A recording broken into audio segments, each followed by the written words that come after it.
Қайырлы күн жас достар. Бүгін біз халқымыздың ұлы перзенті, өзінің аз ғұмырында өр тұлғалық қасиетімен ерекшеленіп, елінің келешегінің баянды болуын арман еткен ақын туралы айтпақпыз. Найзағайдай жарқ еткен қысқа өмірінде артында мол мұра қалдырған Сұлтанмахмұт Торайғыровқа арналған адалдық сағатын өткіземіз. 20 ғасырдың басында өмір кешкен ағартушы демократ, аса көрнекті ақын, жазушы, публицист Сұлтанмахмұт Торайғыровтың қалдырған әдеби мұрасы қомақты да құнды. Ол қазақ классикалық әдебиетінде ұлы Абай қалыптастырған көркемдік дәстүрлерді байытып, жалғастырушы суреткер. Сұлтанмахмұт өз заманының ең мәнді көкейкесті мәселелерін көтеріп, өзінің көркем қолтаңбасын қоғам мен адам өміріндегі алуан шындықтар көрінісін шығармаларына арқау етті. Қараңғы қазақ көгіне өрмелеп шығып, күн болуды арман еткен Сұлтанмахмұт Торайғыров бүкіл ғұмырын халық ағарту ісі мен еліне қызмет етуге арнаған. Сұлтанмахмұт поэзиясы ақындық шеберліктің, ұлтжандылықтың, азаматтықтың мектебі. Ақын өзіне саналы, саяси, жазушылық таным алып, шындықтың ауылын іздеп түстім жолға. Разымын, не көрсем де осы жолда. Шаршармын, адасармын, шалдығармын, бірақ бір табамын деп, көңілім сонда деп, жырлап өмір бойы осы сертін орындау жолында қызмет істеді. Өзінің халқына өнер білімнің шыңына шығу арқылы еркіндік, бақыт іздеді. Ақынның бел шешіп жазу ісімен айналысқан кездері қазақ халқының тарихында өте бір ауыр жылдар еді. Ол мәдениеті озық, экономикасы дамыған елдердің жоғары жетістіктерін уағыздап, жаңалықтың жаршысы бола білді. Сол себептен ақын бүгінгі жастарға оқу міндет, бар қиындықты тек қана ғылым жеңбек деген үлкен ой тастап, қараңғы қазақ көгіне өрмелеп шығып күн болам, қараңғылықтың кегіне күн болмағанда кім болам деп жазды. Сұлтанмахмұт Торайғыров халықты жастарды оқуға, өнер кәсіп үйренуге, мәдениетке жетелеп, өркениетті елдерінен үлгі алуға, ілгері өркендеуге, басқалармен теңелуге шақырды. Мысалы, ақынның адасқан өмір поэмасындағы кейіпкер өмір жолын таңдағанда бақыттың кілті байлық деп ойлайды.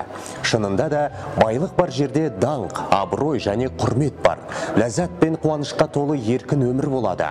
Бірақ көп ұзамай кейіпкердің өмірге деген мұндай көзқарастың қате екендігіне көзі жетеді. Ол байлық әдетте адал емес жолмен келетінін, оның көптеген адамдарға азап әкелетінін түсіне бастайды. Осылайша кейіпкер маңызды және терең қорытындыға келеді. Бейне бір жаралғандай мал жимаққа, адалдықтан ардан без дамыл таппа. Мал сен үшін жаралмай, сен мал үшін құл болмаған бай бар ма осы күнде? Малды жиып мақсатын ұмытпаққа. Байлық идеясынан түңілген кейіпкер бақытқа жетудің басқа жолдарын ойластырады. Ол атақ, даңқ, билік, әскери ерлік және ғылыми ізденістер туралы армандайды. Осы нұсқалардың әрқайсысын кезек-кезек қарастырып, поэманың кейіпкері ақыр соңында ең жоғарғы жақсылық өз халқына жанқиярлық пен қызмет ету және оларды ақиқат пен әділеттілік жолына бағыттау қажет деген тұжырымға келеді. Ендеше мен жабысам негіз кіске, әділдік бар негіз бақта күште, қарғаймын әділдіктен басқа жолды, өмір тұрсын, кірмесін түнде түске. Біз де жабыла ғылым үйренейік, елді ілгері бастыруға басқалармен теңестіруге қызмет етейік дегенді айтады. Сондай-ақ Сұлтанмахмұт елге қызмет етуде сайланып алып, алайда мансапқор, парақор, даукес, халық қамын ойламай өз құлқын ғана ойлайтын би болыстарды қатты сынаған. Ақын жоғарыда келтірген адасқан өмір атты поэмасында әділдіктің сипатын былай бейнелеген. Мен ғашықпын көруге әділдікті, тегіс қылып көркеткен өмір түсін.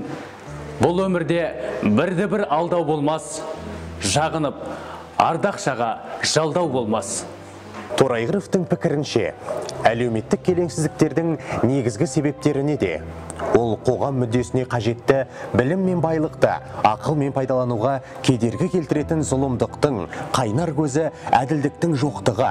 Жазушының пікірінше, әділдік қана адамдарды өзара таласудан, адамның көз жасынан және қан төгуден құтқара алады. Әділдік бұл бақыт пен күштің кілті. Сұлтан Махмұд Торайғыров туған халқының көрікті келешегі үшін сырлы сөзімен де, баянды ісімен де барынша күрескен, елім деп еңіреп өткен ақын. Ақын есімі ел есінде мәңгі қалмақ. Ел дейтін адал басшы әзір сирек, көпшілігі табансыз қорқақ күйрек, елі үшін құрбанға шалса разы, кім бар еді туыстаған елін сүйреп деген оқу атты өлеңіндегі жолдар ақынның ұлт жанды жүрегінен жарып шыққан жалынды сөздерінің дәлелі. Құрметті жастар, байқап отырғанымыздай, Сұлтан Махмұд Торайғыров өмір бойы шындықтың, адалдықтың, әділдіктің жолында күресті. Жас ақын өзінің «Жан қайда әділетті іздейтұғын» атты өлеңінде былай дейді: жан қайда әділетті іздейтұғын, адамшылық атақты көздейтұғын, тірлікпен өлген күнді бірдей ойлап, екі жайдан күдерді үзбейтұғын, арамға азғырғанды сезбейтұғын, арам ойдың қиялын кезбейтұғын. Ақынның сол кездегі көтерген мәселесі бүгінге дейін өзекті болып тұр. Сұлтан Махмұд қашанда ел басқарушылардан әділдікті, адамгершілікті көргісі келді. Оны былай деп жеткізеді: ер барма елі үшін жан қиятын, басшы барма етегіне ел сиятын, жанның бәрі өз ісін мақұлдайды, адам қайда сезетін ар ұятын.